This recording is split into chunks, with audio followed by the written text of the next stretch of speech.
On the fateful dawn of September 1st, 1939, Hitler directed the German army and Luftwaffe in a lightning-like campaign. The map was Poland. The plan was surprise.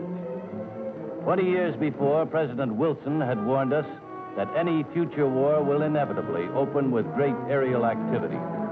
Wilson was right. Without warning, 2,000 modern German combat planes took off for the first aerial blitz in the history of the world.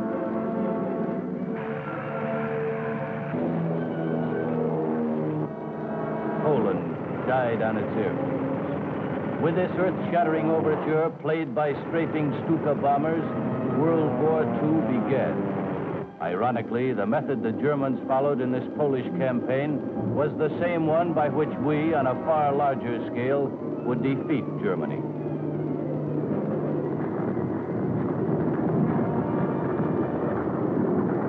Now Hitler's threat, today Germany, tomorrow the world, was both believed and feared. While German troops and airmen goose-stepped on the heart of Paris, the Luftwaffe was invincible.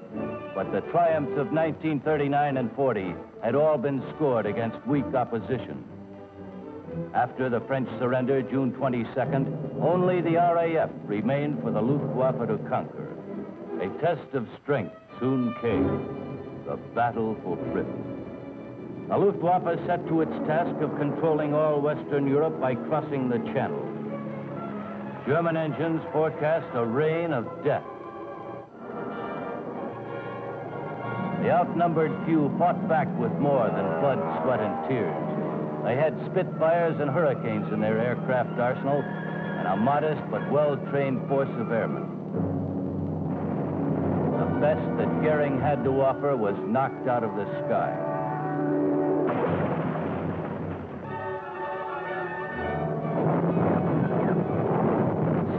Although slowed down by ground and air defenses, the Luftwaffe's final effort was desperate.